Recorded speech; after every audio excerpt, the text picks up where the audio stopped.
नमस्कार, आप सभी का हमारे यूट्यूब चैनल में बहुत-बहुत स्वागत है। आज हम एक ऐसे टॉपिक पे बात करना चाह रहे हैं जो एक तरीके से कंपल्सरी हो गया है टॉपिक। आज एनसीएएचपी भी बच चुकी है पैरामेडिकल साइंस के लिए, साइकोलॉजिस्ट के लिए, मेंटल हेल्थ केयर प्रोफेशनल्स के लिए सबको वहाँ पर अपने आप को रजिस्टर्ड करवाना कंपल्सरी हो गया है। तो जब हालत ऐसे हैं कि रिकॉग्निशन कंपल्सरी है, तो हमें आज ये देखना है कि इलेक्ट्रो होम्योपैथी जो एक मेडिकल साइंस है, उसकी रिकॉग्नाइजेशन को लेके क्या किया जा रहा है। तो इस पे वार्ता करने के लिए हमारे साथ हैं डॉक्टर अनिल श्रीवास्तव जी, जो एक रिनाउंड इलेक्ट्रो होम्योपैथ हैं। नमस्कार सर। जी, नमस्कार। सर, आपका हमारे चैनल में बहुत-बहुत स्वागत है। जी, जी। सर, हम सबसे पहले तो आपसे एक बात जानना चाहते हैं, रिकॉग्नाइजेशन की हम बात करेंगे लेकिन जो सबसे एक इम्पोर्टेंट बात हम आपसे पहले करना चाहते हैं कि बहुत सारे लोग अब तक ये कहते आए हैं कि डॉक्टर अनिल श्रीवास्तव जी एक नई थ्योरी दे रहे हैं, मैटिजी से हट के, जिस थ्योरी को वो एंजाइम थ्योरी कहते हैं। तो हम ये जानना चाहते हैं कि ये बात कहाँ तक सही, कृपया इस पर प्रकाश डालें। देखिए, राजेश जी, बहुत दिन बाद हमारी आपसे मुलाकात हो रही है और आपके माध्यम से सारे दर्शकों से और सारे श्रोताओं से मुलाकात हो रही है। सबसे पहले तो मैं आपके चैनल का एक बार फिर आभार व्यक्त कर दूँ कि आपने मुझे इस अच्छे विषय के लिए आमंत्रित किया। जहाँ तक मेरे ऊपर जो आरोप है लोगों का, मैं कहना ये चाहूँगा कि मैटी जी का समय 1865 का था और आज का समय 2025 का है। इस पिछले 150 वर्षों में जैसे डार्विन और लैमार्क ने जब इवोल्यूशन की थ्योरी दी थी साइंटिफिक कमेटी को, उस समय के तत्कालीन साइंटिफिक कमेटी को, तो उन लोगों ने उसको बकवास माना था और बकवास मान करके साइंटिफिक कमेटी ने उसको बिल्कुल रद्दी की टोकरी में डार्विन और लैमार्क की फाइल को फेंक दिया था। उसके 100 साल बाद जब दोबारा फिर किसी ने इवोल्यूशन पर अपने-अपने रिसर्च दिए, ह्यूगो ड्यूब्रिज की थ्योरी आ गई, फिर मेंडल भी आ गए, तो लोगों को फिर ये लगा कि इस तरह की एक सिद्धांत हमारे स्टोर में पड़ा हुआ उन्होंने निकाला और देखा कि जो मेंडल और जो लैमार्क और डार्विन ने कहा था, वो बातें आज के इनकी सिद्धांतों से मैच कर रही हैं। यानी कहने का तात्पर्य ये है कि पुरानी बातें जो फिलॉसफी के रूप में कही जाती हैं, इलेक्ट्रो होम्योपैथी जब आरंभ हुई थी, तो एक फिलॉसफी के रूप में आरंभ हुई थी।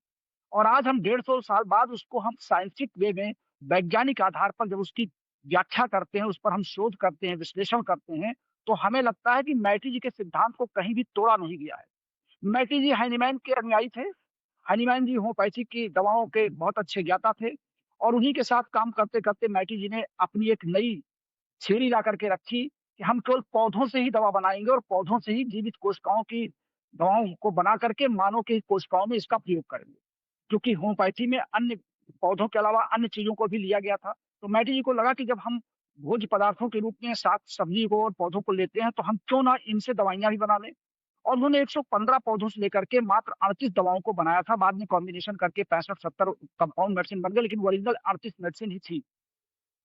तो मैटी जी का जो सिद्धांत था, उन्होंने दवा बनाया, दवा को काम करने के लिए प्रयोग किया और कहा कि हमारी दवाएँ त्वरित कार्य करती हैं होम्योपैथी या अन्य चिकित्सा पद्धतियों की सापेक्ष, जो उस समय का उनका सिद्धांत था। उन्होंने एक सिद्धांत बना दिया कि हम इसको लिम्फ और ब्लड के किसी भी परिवर्तन में होने के कारण अगर रोग शरीर में होता है, तो हम लिम्फ और ब्लड के परिवर्तन को समस्थापन में ला करके छोड़ देती है हमारी दवाएँ और बहुत त्वरित कार्य करती हैं। ये बात मैटी जी कह करके 1865 में चले गए। उन्होंने कोई बुक तो लिखी नहीं, उन्होंने अपने कुछ लिटरेचर लिखे थे जिसको लोगों ने कलेक्ट किया। बाद में वो उनके दामाद के द्वारा जेसोवर्क को चली गई। जेसोवर्क ने उसका फ़ायदा उठाया कि ये तो पौधे आपस में मिला करके बहुत अच्छा कार्य कर रहे हैं। उन्होंने उसको गोपनीय बना दिया और उसको कॉम्प्लेक्स इलेक्ट्रो-होम्योपैथी के नाम से वहाँ की दवाएँ चलने लगी। लेकिन जब भारत का इलेक्ट्रो-होम्योपैथ हमारे जैसे मूर्ख ही समझ लीजिए, हम अपने आप को विद्वान साबित नहीं करना चाहते। हम लोग जब साइंस के स्कॉलर इसमें आए, जब भारत में आया था तो उस समय साइंस स्कॉलर ने इस इलेक्ट्रो-होम्योपैथी नहीं अपनाया था। वो सब आर्ट साइड के नॉन साइंटिफिक लोग थे, जो इतिहास, भूगोल, समाजशास्त्र पढ़ करके इलेक्ट्रो-होम्योपैथी के बारे में कुछ चीज़ों को रट करके करना शुरू कर दिए। तो उसमें से जितने भी लोगों के इतिहास मिलते हैं, उसमें से 1% लोग भी विज्ञान के जानकार नहीं दिखाई पड़ते थे। उन्होंने रटी-रटाई भाषा को जो वहाँ से मिला या कहीं होम्योपैथी के सिद्धांतों को मिल गया, दोनों को मिला-जुला करके इसका प्रैक्टिस उन्होंने किया। हम लोगों ने जब इस पर विश्लेषण किया, हमारी एक टीम थी, हमारे स्वर्गीय गुरुजी डॉक्टर रमाशंकर जी थे, वो भी पीएचडी थे 1945 के। उन्होंने कहा कि इलेक्ट्रो-होम्योपैथी की इन दवाओं का त्वरित कार्य हम लोग तोड़ चेक करें। और त्वरित कार्य क्यों करती है? हमारा ध्यान सिर्फ़ इस पर होना चाहिए, बाकी किसी पर हमारा ध्यान नहीं जाना चाहिए। तो जब हम लोगों ने कई सिद्धांतों का विश्लेषण किया, तो ये लगा कि जो प्रॉपर्टीज़ एंजाइम्स की हैं, वही प्रॉपर्टीज़ इन दवाओं की हैं। और बिल्कुल सेम प्रॉपर्टी पर, सेम पीएच वैल्यू पर, सेम विस्कोसिटी पर, सेम इसके जो सांद्रता इन गुणांक है इसका, उस पर ये कार्य करती देखी गई। और उसका एक कारण हम लोगों ने लिया कि अगर ये दवाएँ एंजाइम्स ना होती, तो इनकी मात्रा अगर ज़्यादा हो जाती, तो ये शरीर पे नुकसान पहुँचाती। इनकी मात्रा अगर कम हो जाती, तो ये रोग को ठीक नहीं करती। हम अल्प मात्रा में ही इन दवाओं का उपयोग करते हैं और चूँकि एंजाइम्स की एक ऐसी प्रॉपर्टी है हमारे कोशिकाओं में, जो विभिन्न क्रियाओं को नियंत्रित करती है और केवल उत्प्रेरित का काम करती है। इसकी अति सूक्ष्म मात्रा ही किसी क्रिया को संवेदनशील बना करके समस्थापन में या होमियोस्टैसिस में लाके छोड़ देती है। हम लोगों ने केवल और केवल मैटी जी के उन दवाओं को, उन पौधों के क्रियाविधि को विश्लेषित किया है, ना कि मैटी के सिद्धांत को तोड़ा है। जो लोग इसको नहीं समझ पा रहे हैं, जो पुराने लोग हैं, वो इसका विरोध कर रहे हैं कि नहीं, जो मैं कह रहा हूँ उसको वो समझना नहीं चाहते हैं। अच्छा, कुछ लोग ये कहते हैं कि इसमें बहुत से एंजाइम्स, आप किस एंजाइम की बात करते हैं? बहुत से सवाल मेरे पास भी आते हैं कि अगर मान लिया जाए कि एंजाइम्स है, तो एंजाइम तो करोड़ों की संख्या में, अरबों की संख्या में, आपके 115 पौधों में एंजाइम्स हैं कौन? तो मैं उनको ये बताना चाहता हूँ कि बायोकेमिस्ट्री ये कहती है कि 1000 एंजाइम या 1 लाख एंजाइम या 1 करोड़ एंजाइम अगर एक साथ मिला दिए जाएँ, तो वो आपस में रिएक्शन नहीं करते। हमारे 115 पौधों में से अगर हम किसी एक दवा को लेते हैं, मान लिया हमने अपने S1 को दिया, तो S1 में अगर हमारे 9 पौधे हैं और 9 पौधों में अगर 2 करोड़ एंजाइम्स हैं, तो वो आपस में रिएक्ट नहीं करते हैं। हमारे 9 पौधों के सारे एंजाइम्स हमारे दवा के रूप में हमारे शरीर की कोशिकाओं में पहुँचते हैं और जिस एंजाइम्स की ज़रूरत उस पर्टिकुलर सेल के टारगेट को होती है, वो एंजाइम्स ही केवल वहाँ क्रिया करता है, बाकी सारे एंजाइम हमारे टिश्यू ट्यूब में सबसाइड कर जाते हैं। और यही सिद्धांत एंजाइम्स का है और यही कारण है कि इन दवाओं की जो क्रियाशीलता है, बिल्कुल एंजाइम्स की क्रियाविधि से मैच करता है। तो अगर मैं ये कह रहा हूँ और मैं इस बात को दावे के साथ कह रहा हूँ, तो ये सरकार की ड्यूटी है कि वो सेट करे, देखे हमारी दवाओं में एंजाइम्स की क्रिया पाई जा रही है कि नहीं पाई जा रही। इसको लोग क्यों चिल्ला रहे हैं? क्यों मेरा विरोध कर रहे हैं? मेरी बात को समझने का प्रयास करें। मैं तो ये कहता हूँ भाई कि आप कहते हैं कि ये आर्ट फोर्स है, तो आर्ट फोर्स सिद्धांत हो सकता है, लेकिन दवाओं की क्रियाशीलता नहीं हो सकती है। और आर्ट फोर्स 2300 साल पहले विज्ञान ने उसको नकार दिया। उन्होंने कहा आर्ट फोर्स नाम की कोई चीज़ नहीं, क्योंकि अगर आर्ट फोर्स एक प्रकार का होगा, तो अगर 115 पौधे हैं, तो 115 प्रकार के आर्ट फोर्स हो जाएँगे। और कितने प्रकार के आर्ट फोर्स हम मिला करके बॉडी को ठीक करेंगे? हमारे कई साथी इसको बायो एनर्जी कहते हैं। बायो एनर्जी, एनर्जी शब्द अगर है, अगर एनर्जी रोग को ठीक करती है, तो एनर्जी की मात्रा क्या होनी चाहिए? क्या एनर्जी की मात्रा हम कम कर दें या ज़्यादा कर दें तो क्या होगा? इसलिए इन तमाम बातों को, तर्कों को मद्देनज़र रखते हुए हम लोग अपने बात पर कायम हैं कि इन दवाओं की विशेषता, इनकी कार्यशैली केवल और केवल एंजाइम्स है। हम इससे अलग नहीं हो सकते और हम इस पर हर खुले मंच पर हम इस बात को कह रहे हैं। अब लोगों ने समझना शुरू कर दिया है।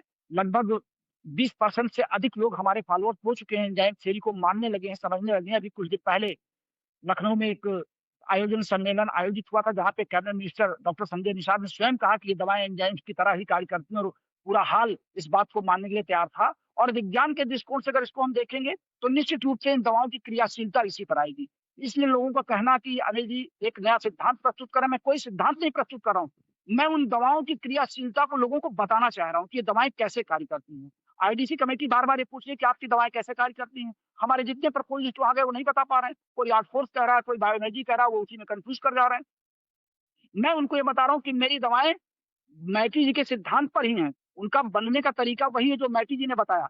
केवल अनिल श्रीवास्तव उन दवाओं की क्रियाशीलता का स्टाइल और उसका प्रकार बता रहे हैं कि ये किस तरह कार्य कर रही है। ये एंजाइम्स की तरह ही कार्य कर रही हैं। इस नाते ये मानना पड़ेगा कि इन दवाओं में एंजाइम्स ही है और कुछ नहीं है, क्योंकि और कुछ मिलता ही नहीं है टेस्ट करने में।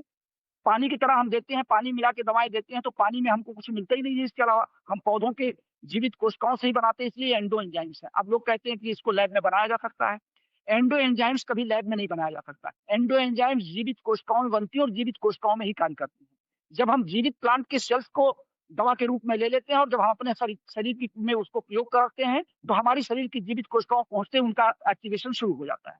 इसलिए हम ये मान के चलते हैं कि ये प्लांट की एंडो एंजाइम्स है और इसके अलावा कुछ भी नहीं है। मैं तो ये भी कहता हूँ, भई आप लोग बताइए ना कि इतनी तेज़ से काम ये कैसे करती हैं? इतनी सूक्ष्म मात्रा में ये कैसे काम करती हैं? और इन दवाओं का साइड इफ़ेक्ट क्यों नहीं होता है? ये 3 सवालों के उत्तर अगर कोई विद्वान हमको दे दें जो इलेक्ट्रोहोमियोपैथी के आगे जो हमसे अग्रज हैं, वही बता दें। लेकिन मंच पर आज तक किसी ने बताया नहीं और मेरे इन 3 सवालों का जवाब आज तक किसी ने दिया नहीं। केवल कहने के लिए वो अपनी-अपनी बात कहते हैं। मैं तो सभी की बातों को स्वीकार करता हूँ, लेकिन अपनी बात को नंबर 1 पे इसलिए रखना चाहता हूँ कि इन दवाओं की जो क्रियाशीलता वो एंजाइम्स के अलावा और कुछ फिट ही नहीं हो पा रहा है। मैं भी कभी-कभी सोचता हूँ कहीं मैं गलत ना हो जाऊँ, लेकिन जब मैं बहुत विचार करता हूँ, मैं भी इस पर विश्लेषण करता हूँ, तो मुझे लगता है कि मेरे गुरु ने और मेरे गुरुओं की टीम ने, जो हमारे साथ के फॉलोअर्स थे, वो सब इस बात से बिल्कुल आश्वस्त हैं कि इन दवाओं की क्रियाशीलता एंजाइम्स के अलावा कुछ हो ही नहीं सकती है और इसीलिए तेज़ी से काम करती हैं। क्योंकि हम किसी भी दवा का साइड इफ़ेक्ट अगर होता, तो हम मान लेते कि एंजाइम्स नहीं है। एंजाइम्स कभी भी साइड इफ़ेक्ट कर ही नहीं सकता। एंजाइम्स की जितनी काम ज़रूरत है शरीर में, उतना वो काम करेगा, जितनी ज़रूरत नहीं उसके बाद वो सबसाइड हो जाएगा। फीडबैक मैकेनिज़्म से वो बॉडी के सबसाइड करके टिश्यू फ्लूइड से बाहर निकल जाएगा। तो मैं समझता हूँ कि मैं किसी के सिद्धांत को नहीं तोड़ रहा हूँ, ना मैटी जी के सिद्धांत को बदल रहा हूँ। केवल मैटी जी की बातों का मैं विश्लेषण कर रहा हूँ कि मैटी जी त्वरित कह के चले गए, उन्होंने कहा त्वरित काम करता है। अब त्वरित काम करता है तो वो शब्द इलेक्ट्रो शब्द जो उन्होंने जोड़ा था, वो आज के त्वरित शब्द में हमारी तंत्रिकाओं में चलने वाले इलेक्ट्रॉन की गति है। हम उसको आज विश्लेषित कर रहे हैं ना, मैटी जी के समय में इसका विश्लेषण नहीं हो पाया। ठीक उसी तरीके से जैसे मैं बार-बार कहता हूँ कि मेंडलीव ने आवर्त सारणी बनाई और वो बना करके अधूरी छोड़ के चले गए। बाद में उसी मेंडलीव की आवर्त सारणी में संशोधन किया गया और मॉडर्न पीरियोडिक टेबल बना दी गई और आज पूरा का पूरा विश्व जगत केमिस्ट्री उसी से सीख रहा है। तो इस नाते ये कहना कि अनिल श्रीवास्तव गलत कह रहे हैं, इस बात का पहले कोई तर्क तो दे, हमारी बात को गलत तो साबित करे कि आप एंजाइम से पर ये काम नहीं कर रही, किसी और सिद्धांत पे काम कर रही हैं। उसका वो सिद्धांत तो बताएँ? जी, राजेश जी, बताएँ आप। चलिए डॉक्टर साहब, आपने हमें जो जानकारी दी वो तो ख़ैर बहुत ही अच्छी जानकारी है और दर्शक भी इस बात को जान लेंगे और वो अपना एक उचित निर्णय लेंगे इस बात पे। लेकिन जो सबसे इम्पोर्टेंट पॉइंट अब आता है डॉक्टर साहब, हम आजकल देख रहे हैं कि सभी मेडिकल फ़ील्ड्स, कोई भी मेडिकल प्रोफ़ेशनल हो, चाहे डेंटल हो, चाहे फ़ार्मेसी हो, चाहे एलोपैथी हो, आयुर्वेद हो, सबकी अपनी एक काउंसिल है। इवन आज के समय में साइकोलॉजिस्ट, बिहेवियरल साइंटिस्ट और पैरामेडिकल्स के लिए भी काउंसिल बन गई, national council of allied health professionals. तो बात ये आती है कि जो इलेक्ट्रो होम्योपैथी है, उसकी काउंसिल्स बनी या नहीं बनी या बनेगी या नहीं बनेगी। उस बात में सबसे जो इम्पोर्टेंट पॉइंट आता है, वो आता है रिकॉग्नाइजेशन। हम जैसा कि सुनते आ रहे हैं कि राजस्थान ने इस पैथी को रिकॉग्नाइज़ कर दिया है। तो हम ये जानना चाहते हैं इसमें कहाँ तक सच्चाई है या सिर्फ़ अफ़वाह उड़ रही है नहीं, मैं मार्केट में? राजेश जी आपको लोगों तक ये बात पहुँचाई जा रही है, ये रिकॉग्नाइज़ कर दिया है राजस्थान में, तो हम इस सच्चाई के बारे में जानना चाहते हैं विस्तार से। जी, जी, मैं आपको इस सच्चाई के बारे में बताता हूँ।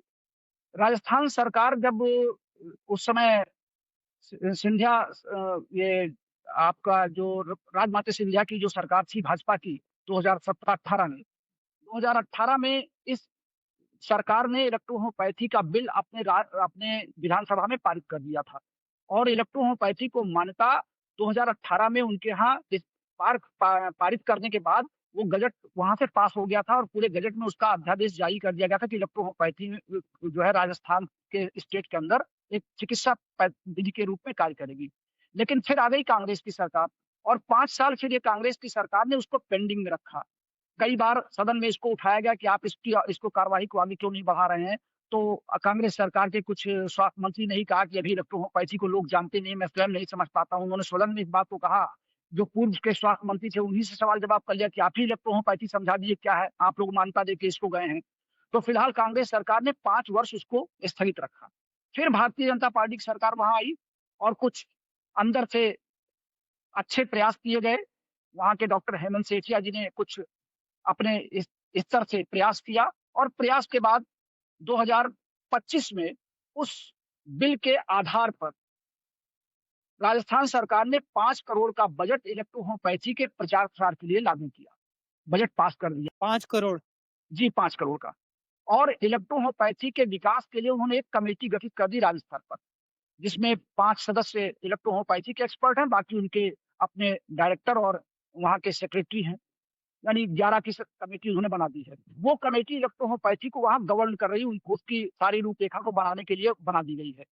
लेकिन कुछ विसंगतियाँ आ गई हैं उसमें, कुछ एसोसिएशन ने अपोज़ कर दिया कि इलेक्ट्रो होम्योपैथी को अभी केंद्र सरकार से मान्यता नहीं है और राजस्थान सरकार ने इसकी मान्यता दे दी है और ये हम लोगों की पैथी के में ये कार्य में बाधक है।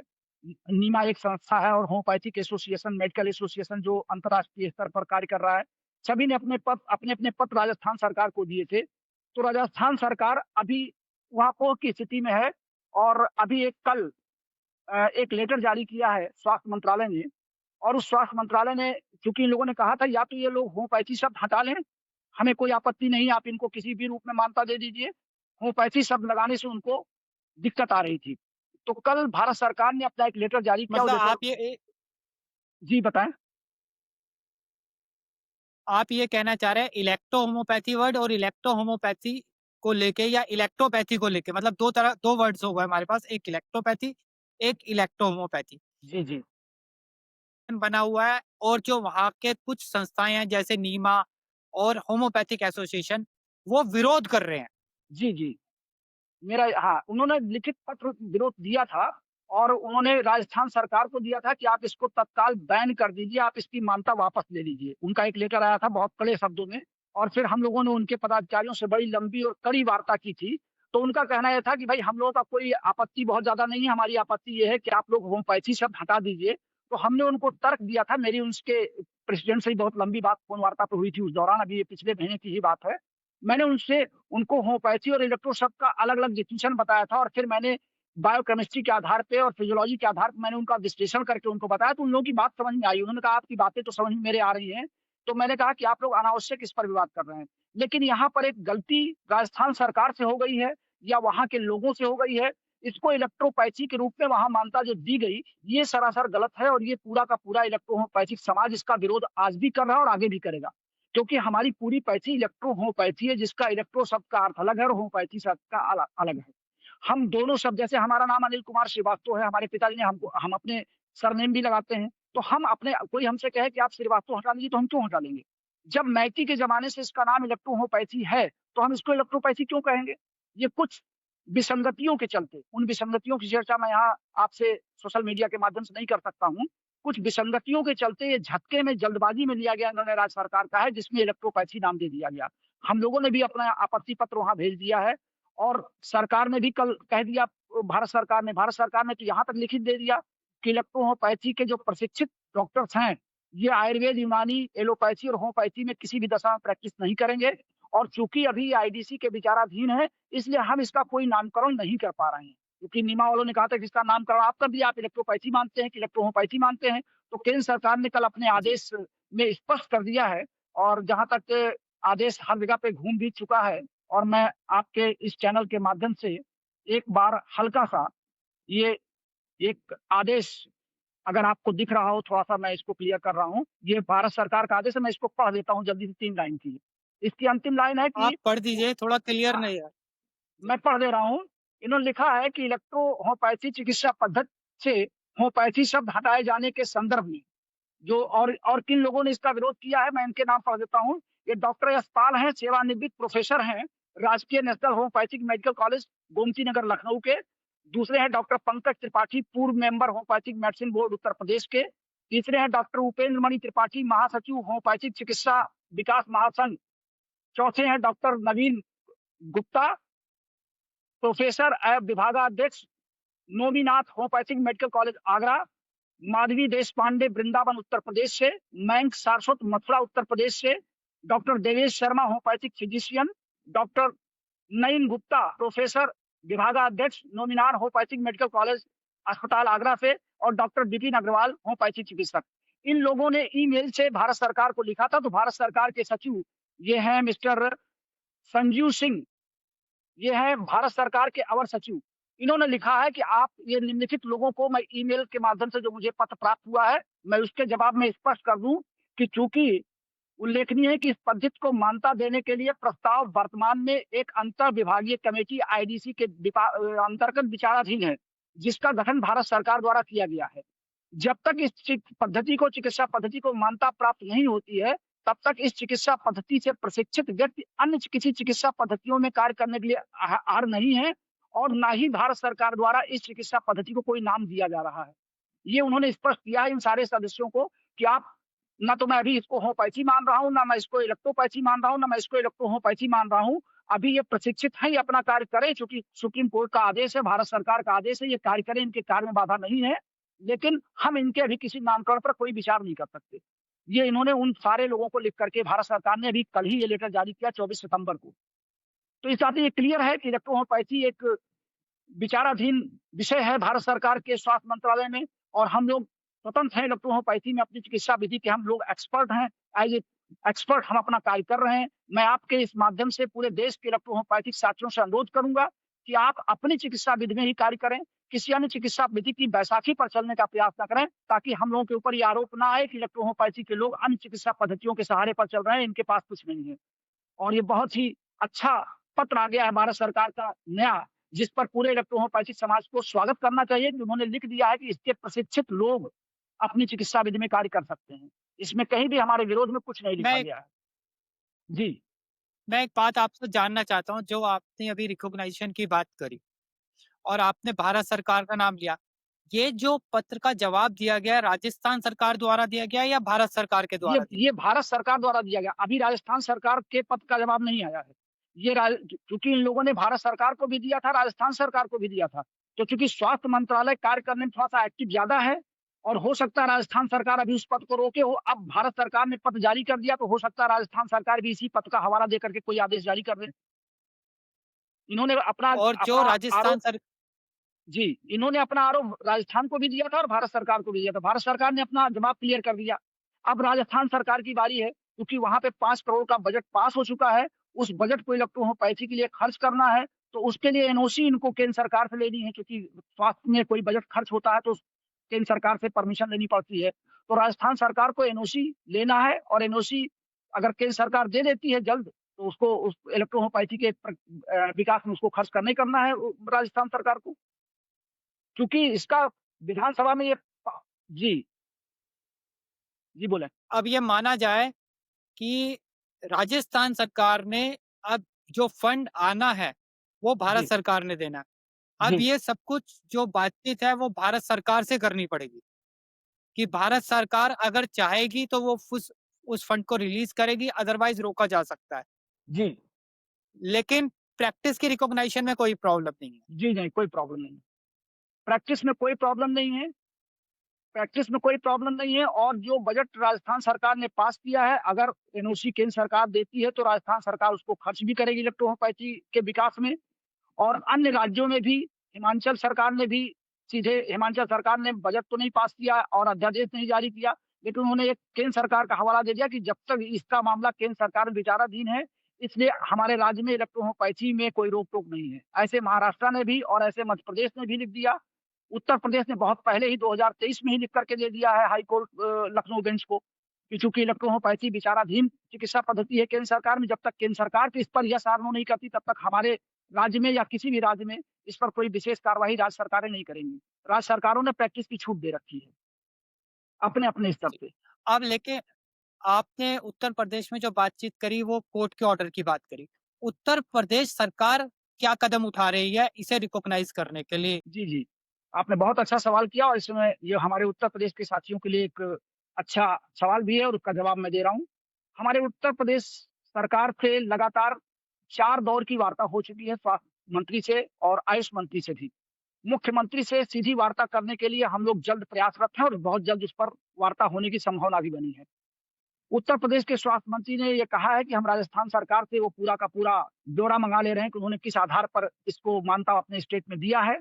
अगर हमारे राज्य में वो संभावनाएँ लागू होंगी, तो हम पूरी तरीके से आप लोगों के साथ हैं। अभी 10 दिन पहले हम लोगों की वार्ता उनसे हुई थी और यहाँ तक कि जो जो cabinet minister doctor Sanjay Nishad ji हैं, वो स्वयं इलेक्ट्रो-होम्योपैथ हैं और उन्हीं की अगुवाई में एक प्रतिनिधिमंडल मिला था और मैं स्वयं भी स्वास्थ्य मंत्री से 24 अगस्त को मिला था और उस समय भी मेरी उनसे बहुत सार्थक वार्ता हुई थी। उन्होंने मेरी दोनों बुक भी ले ली थी जिसमें मैंने एंजाइम थ्योरी के बारे में, इलेक्ट्रो-होम्योपैथी के बारे में कहा था। मैंने मुख्यमंत्री महोदय को भी ज्ञापन दे रखा है, राज्यपाल को भी दे रखा है और स्वास्थ्य मंत्री से वार्ता भी इस क्रम में हो गई है और आश्वासन भी मिल गया है कि बहुत जल्द इस पर हम लोग कोई न कोई निर्णय ले लेंगे। इसलिए हो सकता है कि आने वाले दिनों में इलेक्ट्रोहोमियोपैथी के लिए उत्तर प्रदेश में भी कोई खुशखबरी आ जाए। जी, अब अब हम अंतिम सवाल जो हमारा बहुत महत्वपूर्ण है, ज जी, जी। सभी इलेक्ट्रो होम्योपैथ अपने-अपने राज्यों में उसे मान्यता देने के लिए प्रयासरत हैं। तो क्या केंद्र सरकार को भी हमें कोशिश करनी पड़ेगी, केंद्र सरकार इसे मान्यता दे? क्या ये ज़रूरी है? अगर राज्य सरकार के स्तर पे हमें ये मान्यता मिल जाती है, तो अपने राज्य में तो हम कर ही सकते हैं। लेकिन कहाँ तक हमें केंद्र सरकार को भी अपनी पूरी सभी इलेक्ट्रो होम्योपैथ को मिलके ये कोशिश करनी कि मान्यता हुँ, राजेश जी, जो स्वास्थ्य और स्वास्थ्य शिक्षा, ये दोनों विषय केंद्र सरकार के हैं। राज्य सरकारें जी, केवल इस पर सहयोग करती हैं और अपने राज्य के अंदर उसका नीति निर्धारण करती हैं। लेकिन जो उससे राय ली जाती है, जो बजट आता है स्वास्थ्य के लिए, वो केंद्र सरकार से आता है। और पूरे देश में चूँकि हमारे यहाँ 26 राज्य से ज़्यादा 28 राज्य हो चुके हैं, हर राज्य में अलग-अलग स्तर पर कंडीशंस हैं। अलग-अलग स्तर के कंडीशंस पर अगर अलग-अलग राज्य अपने हिसाब से कुछ कर भी लेंगे और केंद्र सरकार इस पर गंभीर नहीं होगी, केंद्र सरकार अपने स्तर से इसको मान्यता नहीं देगी, तो ये एक मान्यता प्राप्त चिकित्सा पद्धति तभी कहलाएगी जब केंद्र सरकार इसको मान्यता देगी। हम राज्य में अपनी खुशी के लिए ताली बजा लें, अपना सीना ठोक लें, ये हम बिल्कुल स्वतंत्र हैं। काम करने की भी तो अलग है, स्वतंत्र तो एक झाड़-फूँक करने वाला भी है। एक जो पानी में फूँक मार करके दवा करता है वो भी ठीक है, जड़ी-बूटी जो सड़कों पे टेंट लगा करते हैं वो भी स्वतंत्र हैं। उसी तरीके से हम ये बार-बार ये सभी राज्य सरकारों से कहेंगे और जैसे मैंने राजस्थान में जब मानता की बात चल रही तब भी मैंने लोगों को रोका था कि आप लोग शांत रहिए। मैं उत्तर प्रदेश में भी चूँकि पीछे से लोग दौड़ रहे हैं तो मुझे इसके बारे में आगे बढ़ना पड़ रहा है, लेकिन मैं इससे कतई इत्तेफ़ाक नहीं रखता हूँ कि केंद्र सरकार से हमारी लड़ाई जारी ना रहे। जब तक केंद्र सरकार इसको मान्यता नहीं देगी, भारत सरकार इसको मान्यता नहीं देगी, तब तक एक वैधानिक चिकित्सा पद्धति नहीं बन पाएगी और जो इसका विकास, प्रचार-प्रसार होना है, वो संभव नहीं हो पाएगा किसी भी राज्य के स्तर पे। इसलिए मैं ये चाहूँगा आपके इस माध्यम से अगर ये चैनल आप इसको प्रसारित करेंगे, तो मैं केंद्र सरकार के स्वास्थ्य मंत्रालय से अनुरोध करूँगा आपके चैनल के माध्यम से कि आईडीसी का कार्यकाल निश्चित कर दें वो। चूँकि मैंने आरटीआई लगाई थी तो उन्होंने कह दिया आईडीसी कोई कार्यकाल निश्चित नहीं है। अब आईडीसी कब निर्णय देगी और केंद्र सरकार इलेक्ट्रो होम्योपैथी पे कब विचार करेगी, यही एक बीच में झमेला पड़ा हुआ है। मैं ये चाहता हूँ केंद्र सरकार से अनुरोध करता हूँ कि आप आईडीसी का कार्यकाल निश्चित करिए कि आप 1 साल में, 6 महीने में, 6 साल में आप इलेक्ट्रो होम्योपैथी के बारे में अपना मत दे देंगे, यस और नो। या तो यस कर दें कि इसको वैधानिकता दे दिया या तो नो कर दें। नो करेंगे तो हम आगे उसका कारण ढूँढेंगे और फिर आगे कोई नई व्यवस्था देखेंगे और अगर यस करते हैं तो हम ताली बजाएँगे स्वागत में। लेकिन आईडीसी के नाम पे केंद्र सरकार जो पीछे भाग रही है और फिर पता चला चुनाव हो गया, सरकार फिर आई, सरकार आती रहेगी, जाती रहेगी और आईडीसी अपना निर्णय नहीं देगी, तो इलेक्ट्रो होम्योपैथी ऐसे झूले में झूलती रहेगी। इसलिए आईडीसी का कार्यकाल निश्चित किया जाए। केंद्र सरकार से केवल एक अनुरोध है कि आईडीसी कार्यकाल निश्चित करें, वो अपना स्टेटमेंट जो संस्तुति इसको देना है इलेक्ट्रो होम्योपैथी के बारे में वो दे दे। वो अच्छा देती है, स्वागत है। नहीं हमारे पक्ष में देती है तो हम अगला कदम सोचेंगे, हमारे सभी साथी बैठ के उस पे विचार करेंगे। ठीक, अभी जैसे आपने देखा कि सुप्रीम कोर्ट ने टीईटी वालों की याचिका वापस पुनर्विचार के लिए वापस कर दी। अभी कल कोर्ट ने ये लोग फिर से विचार कर रहे हैं बैठकर कि इसमें क्या कमी रहेगी, हमको कैसे प्रस्तुत करना चाहिए। वैसे ही अगर आईडीसी हमको रिजेक्ट कर देती है, तो हम बैठ करके पुनर्विचार करें कि हमारी कमी कहाँ रह गई, हम फिर प्रत्यावेदन करेंगे, फिर सरकार के पास जाएँगे, फिर कोई नई रणनीति अपनाएँगे। लेकिन जब तक आईडीसी इसको क्लियर नहीं करेगी, तब तक तो ये लगता है 100 साल ऐसे ही झूला झूलेगा। 2017 में कमेटी आईडीसी गठित हुई थी, 2025 आ गया। 8 साल में आईडीसी ने इलेक्ट्रो होम्योपैथी की 5 केवल बैठकें की हैं और पाँचों बैठक में वो इतना ही नहीं कर पाए कि ये चिकित्सा विधि है भी कि नहीं है, ये साइंटिफिक है कि नहीं है, इसके लोग काम कर रहे हैं कि नहीं कर रहे हैं। आखिर आईडीसी कर क्या रही है? आईडीसी एक बंद कमरे में केवल नाम की कमेटी बन के रह गई है। उसने किया तो कुछ नहीं, केवल बैठकें कर लेते हैं ऑनलाइन और दिखा देते हैं मिनट जारी करके कि हमने ये बैठकें किया, ये सवाल आया, ये जवाब आया। उनका अपना क्या रिस्पॉन्स है ये अभी कुछ समझ में नहीं आ रहा है। इसलिए मैं आपके इस चैनल के माध्यम से भारत सरकार से अपेक्षा करूँगा कि आप आईडीसी कार्यकाल निश्चित कर दीजिए, जिससे हमारे इलेक्ट्रो होम्योपैथिक समाज में एक नई धारा तुरंत बह जाए, चाहे वो खुशी की हो और चाहे पुनर्विचार की हो। जी, राजेश जी।